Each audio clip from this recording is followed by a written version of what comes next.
Olá pessoal, tudo bem com vocês? Então, hoje nós vamos falar uma coisa bem difícil, tá?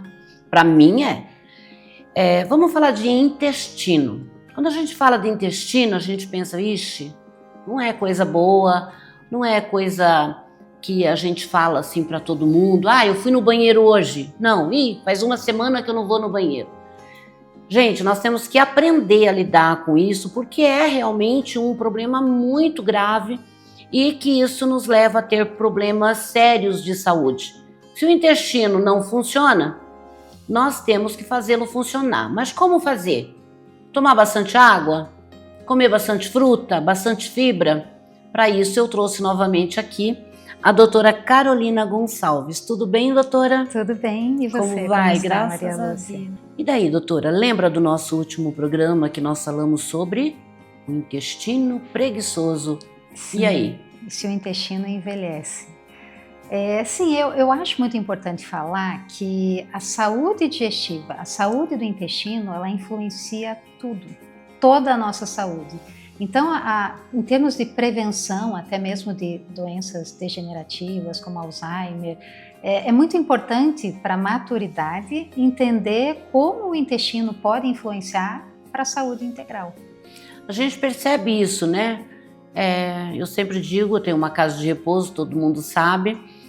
O que a gente diz para as pessoas que estão aqui, tem que tomar mais água, tem que comer mais fibra, e às vezes nem isso funciona. Tudo depende, porque chega num determinado momento que você foi cultivando durante a vida toda aqueles hábitos e é mais difícil mudar, mas sempre vale a pena você adquirir novos hábitos, mesmo que você esteja na maturidade. E sim, tomar mais água, comer mais fibra, tentar se movimentar, uma caminhada, e se isso não é possível, uma fisioterapia, alongamentos, porque tudo isso, se você faz de maneira repetida, persistente, consistente, Sim. Ela vai acarretar uma melhora, assim. Quer dizer, novamente, aqui nós estamos falando de quê? De exercício, Sim. né? Então, tudo faz parte, gente. Exercício é uma coisa que, olha, qualquer assunto que eu trago aqui, tem que fazer exercício. Tem. A gente é muito paradinha, né? Não é explicado desde cedo, né? Mas assim, no meu consultório eu tento fazer uma lavagem cerebral. Eu faço, desde pequena. Sim, tenho essa disciplina, mas não é fácil realmente. Você tem que abdicar de certas coisas para colocar a atividade física como rotina. Mas uma vez que você coloca, se você para, você sente imediatamente como faz falta, como a tua saúde piora, então, como o teu sono piora. E como é que o cérebro influencia aí? Como é que funciona o humor, a condição do cérebro em si? Você falou do Alzheimer. Se eu não tenho um intestino bom, ele não regularizado, né? Eu não vou ao banheiro um dia sim, um dia não, ou todos os dias. O que influencia no humor? Então, existe muita marketing, muita polêmica sobre falar que o intestino é o segundo cérebro. E na realidade tem muitas razões para isso ser falado. Primeiro que em termos de organização, o sistema nervoso entérico, ou seja, todo o sistema nervoso que controla a função de digestão, de absorção de nutrientes, né, de controle de imunidade, ele é organizado igual ao cérebro. Então tem células em duas camadas. Existem mais de 30 neurotransmissores que são produzidos no intestino e 95% da nossa serotonina, aquele hormônio super importante, antidepressivo e tal, ele é produzido no intestino. E existe uma comunicação direta por meio de um nervo que vai do cérebro até o intestino e volta, que é o nervo vago, e de substâncias químicas, hormonais que comunicam diretamente o intestino com o cérebro. Então, tudo que acontece no sistema digestivo, ele pode comunicar por esses três mecanismos de uma via ou de outra. Então, o cérebro, ele responde imediatamente no intestino. Quando você está ansioso, você pode tanto parar de funcionar o intestino como ter diarreia. É verdade. Como o que a gente come, como a gente se alimenta, vai influenciar nosso humor, vai influenciar, inclusive, saúde mental. E tudo isso está relacionado à nossa flora intestinal. E é irritante, né? Você passar alguns dias sem ir ao banheiro, né? É muito ruim. Existem estudos até que compararam quem é constipado e quem não é constipado, que tem um hábito intestinal normal, com a função cognitiva a longo prazo, em termos de memória, né, capacidade de preservar a capacidade intelectual.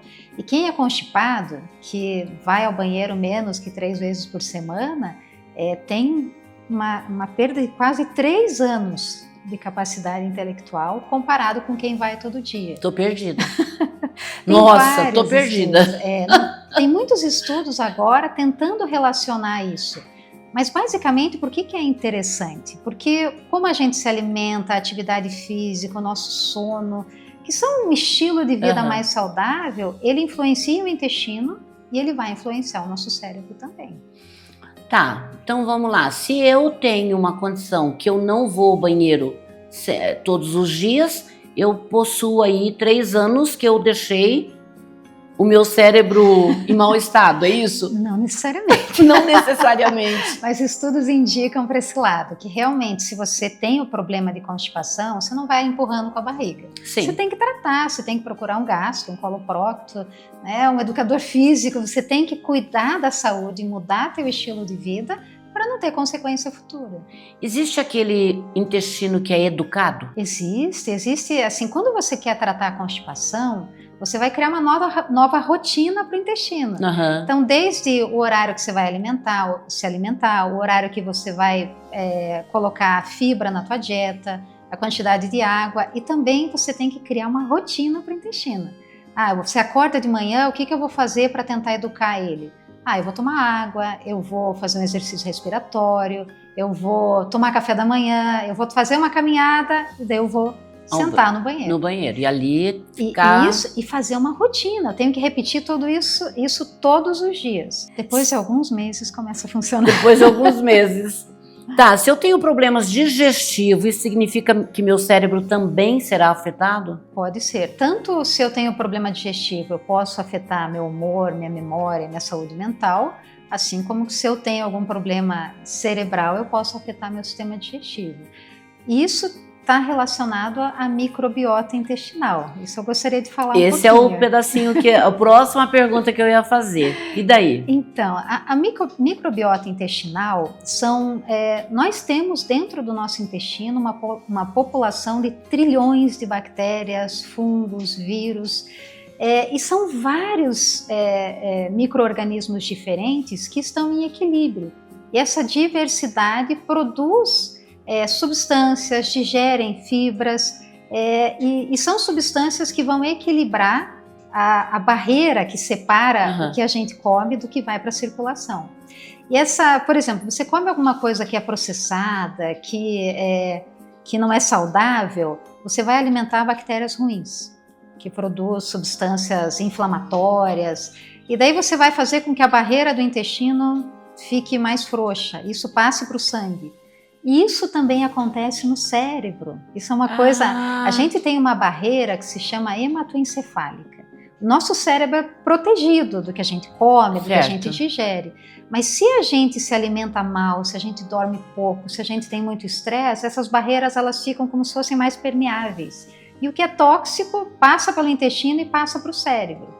Então, o que é tóxico faz um caminho. Pode passar, exatamente. Então, a microbiota intestinal, se a gente se alimenta bem, a gente vai promover bactérias que só fazem bem, anti-inflamatórias, que deixam a barreira totalmente organizada. E se a gente se alimenta mal, não. Então, isso é uma palavra que se usa muito, que se chama disbiose. Quando a gente, por alguma razão, faz com que algumas bactérias se prevaleçam e a gente perde o equilíbrio. Isso tem a ver com eu comi alguma coisa que me fez mal? Não necessariamente. Isso pode acontecer, alguma alergia alimentar, alguma intolerância, intolerância a leite, mas é realmente a qualidade do alimento. Se você come algo que fez mal, pode ter uma bactéria já que intoxicou e vai fazer uma gastroenterite. Mas é a qualidade do dia a dia. Você come fibra, você come fruta, verdura, você tem um estilo de vida melhor, você vai fazer aumentar a quantidade de bactéria que te faz bem. Por exemplo, tem bactérias que elas digerem vegetais e produzem uma substância que é ácido graxo de cadeia curta, que é super saudável. Ela fortalece a nossa barreira mucosa, ela vai para o cérebro e traz bem-estar, bom humor. Tem várias situações que a gente nunca para pensar, Sim, né? a gente As bactérias... come, acha que o corpo que se vire. Mas nós vivemos numa comunidade. Eu me alimentando, eu estou alimentando uma comunidade que, se eu alimento bem, vai me fazer bem. Se eu alimento mal, ela vai fazer uma série de alterações que conectam o intestino com o cérebro. Parece uma loucura. Mas hoje a ciência está comprovando, e cada vez mais estudos estão tentando fazer com que a gente tenha até medicações. Hoje eu posso ingerir uma cápsula de bactéria boazinha para tentar até prevenir o Alzheimer. Na realidade, a gente vive um mundo tão rápido, tudo tão corrido, a gente come qualquer coisa. O paciente que chega no teu consultório, ele faz a pergunta assim para você: o que é que eu devo comer? Sim, sempre. Sempre. Mas é muito difícil, né? Não existe uma dieta perfeita. Agora, quando você quer promover saúde digestiva, promover saúde digestiva está ligada a promover saúde mental, a promover longevidade. Então, o trabalho é muito mais amplo. Você Sim. tem que saber do teu sono, eu tenho que saber das tuas emoções, como é que você está gerindo as emoções, e eu tenho que saber detalhes da alimentação. Os horários. Inclusive, como que você está se alimentando? Você está se alimentando sozinho no celular? Ou você sentou, está conversando com alguém, está no momento adequado, lembra de mastigar?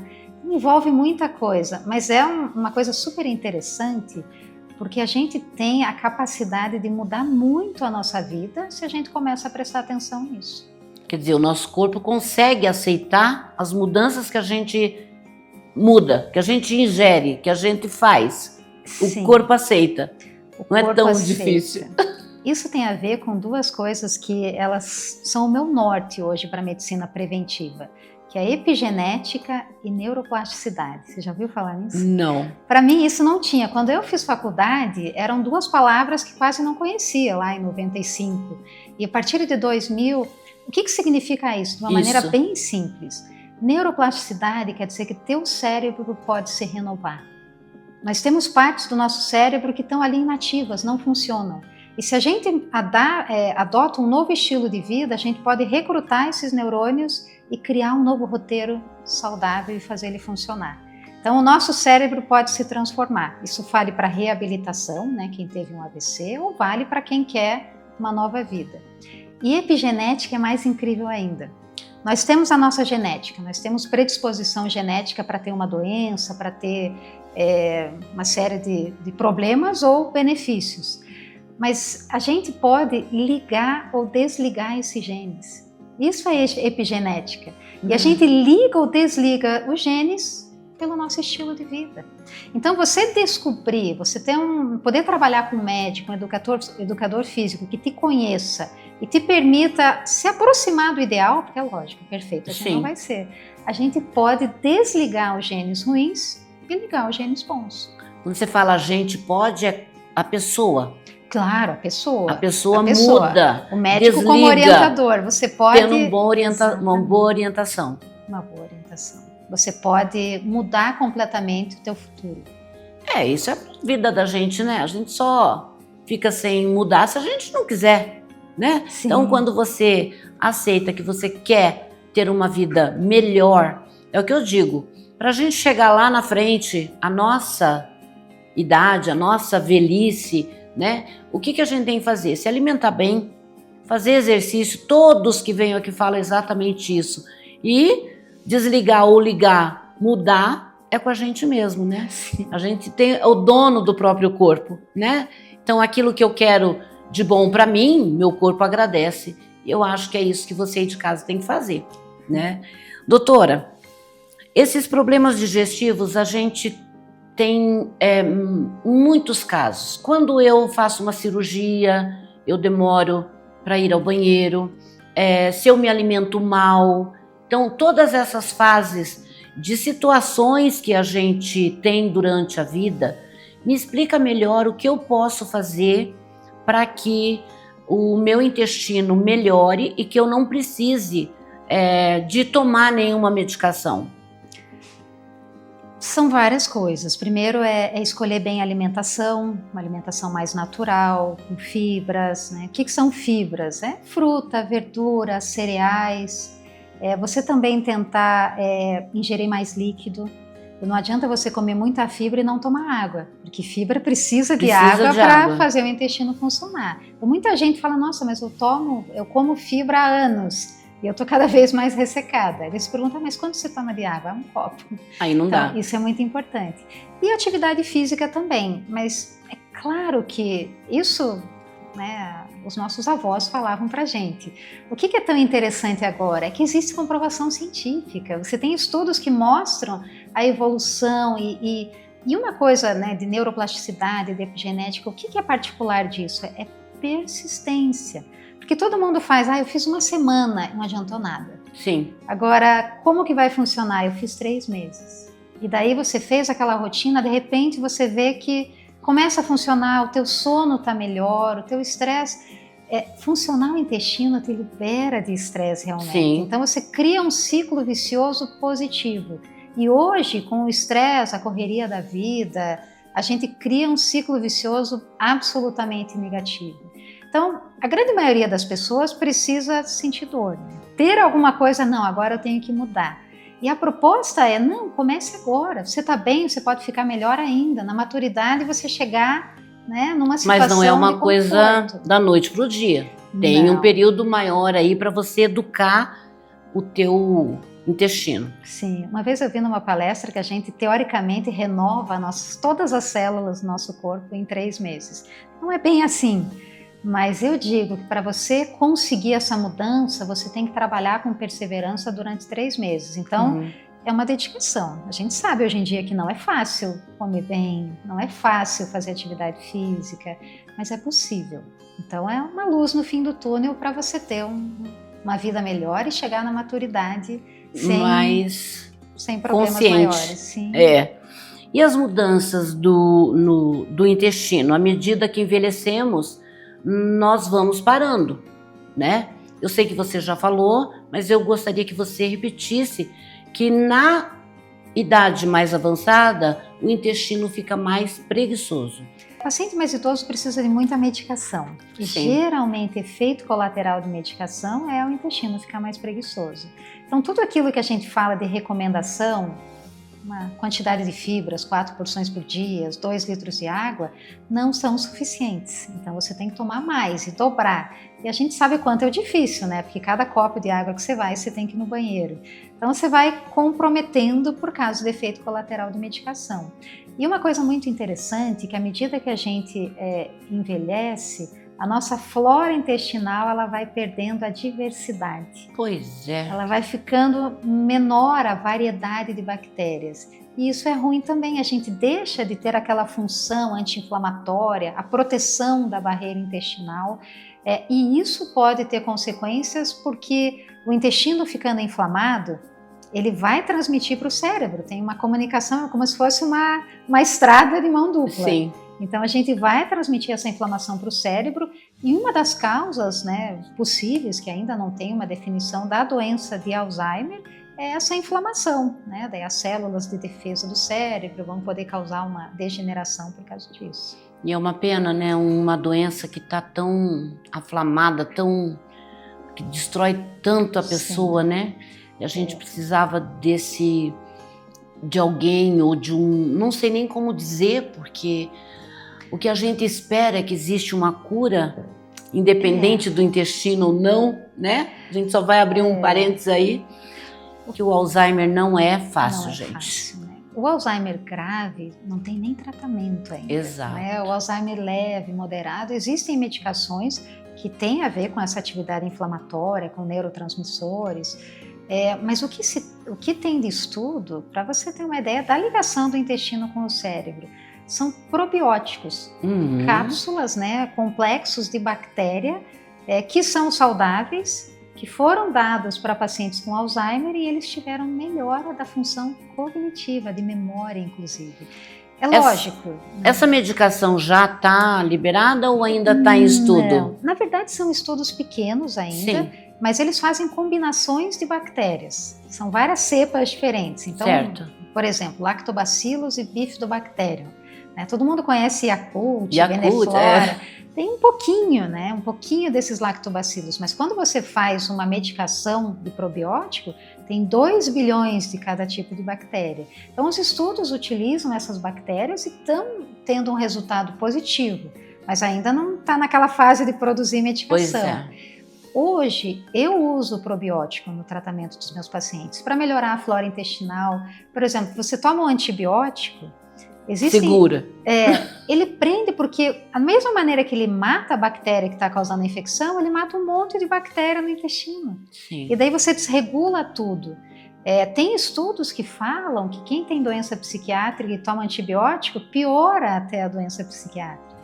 Então, essa relação ainda é muito pouco estudada, mas ela é incrível. Se for pensar, né, nesse grupo de bactérias que vive na gente, toda essa população, né, que a gente vive em simbiose, tem relação com a maneira que a gente vive. Na verdade, com o mundo que a gente vive, exato, a sociedade com o mundo, que a gente exatamente. vive. Tem estudos até que falam que quem se relaciona mais, né, relacionamento social, você compartilha mais bactérias e você tem uma flora intestinal mais saudável. E uma vida melhor, né? Exatamente. A amizade faz muita coisa, muito bem. E aquela pessoa, doutora, que viaja e chega lá no destino e fala, agora deu. Estou 2, 3 dias, não consigo ir no banheiro, eu preciso ir no banheiro. Então, sai de casa, vai para casa de alguém e não consegue. Isso é psicológico? Pode.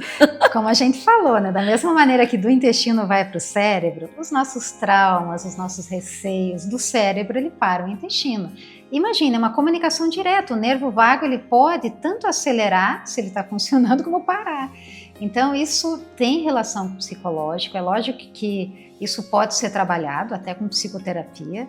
Mas os meus pacientes que viajam, eu tento influenciar com probióticos. Eu sempre recomendo uma fibra. Você não está tomando? Tome alguns dias antes da viagem para se acostumar. Aumente a ingesta de água, porque também quando você viaja, você come pior. Sim, você sai fora Você sai completamente fora da rotina. Então, você pode se preparar, porque isso é uma coisa que pode incomodar bastante na viagem. Então, você pode se preparar e existe um trabalho. Eu gosto de trabalhar com os meus pacientes, porque eles, antes de viagem, eu sempre tenho aquela visita, né? Eu preciso disso para qualquer problema que eu tenha durante a viagem. Doutora, a gente fala de intestino, as pessoas provavelmente pensam que é uma coisa muito nojenta, né? E é uma coisa tão necessária, uma liberação que você vai ter aí, que vai diminuir até os problemas da sua vida, né? Como é necessário a gente ir ao banheiro, né? O intestino, ele fala, né? Olha, tá na hora e tem que ser aquela hora.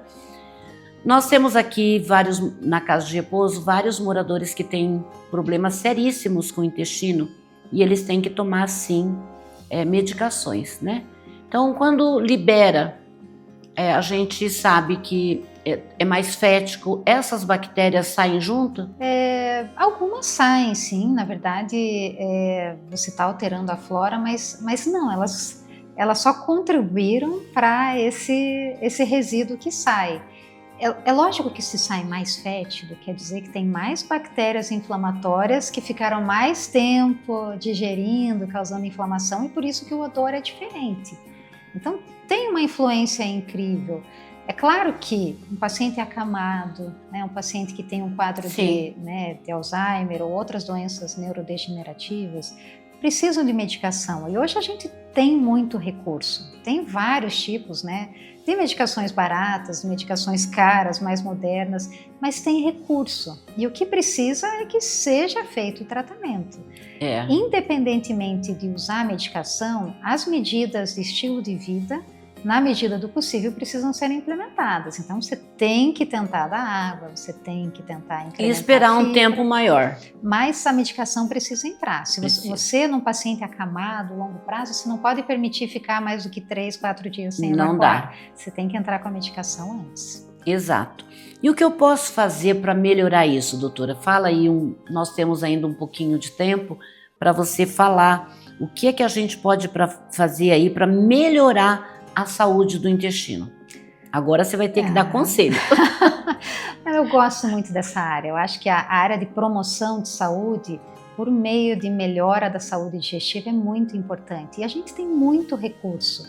É claro que se o intestino está completamente ligado com o cérebro, você pode pensar que cuidando do teu intestino, você pode melhorar até da tua depressão, você pode melhorar da tua ansiedade, porque o simples trabalho de observar o que você come, o alimento que te faz bem, o alimento que te faz mal, a influência disso no teu sono vai te dar uma autoconsciência.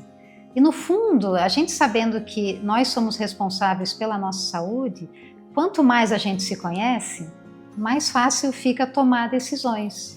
Então, saúde digestiva é trabalhar com o que você come, alimentação, e não é só, isso aqui é a dieta perfeita. Hoje tem estudo da dieta mediterrânea para Alzheimer. Para algumas pessoas é ótimo, mas é o estilo, é você encontrar dentro do teu meio o que é ideal. É você encontrar dentro das tuas possibilidades a atividade física que é melhor para você.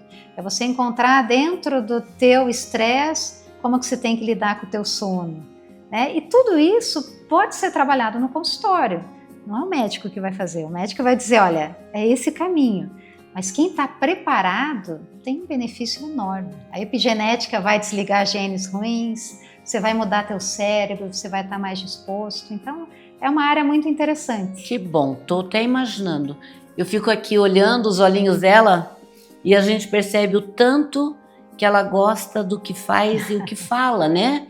Porque você fala com o coração e isso faz bem pra gente e a gente começa a conhecer um pouco mais o corpo humano e as nossas limitações.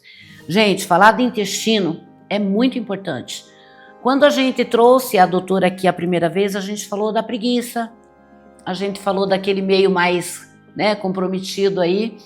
Pessoal, você aí de casa, cuida do seu intestino e faça exatamente o que a doutora disse. Exercício e coma bem. Até o próximo programa.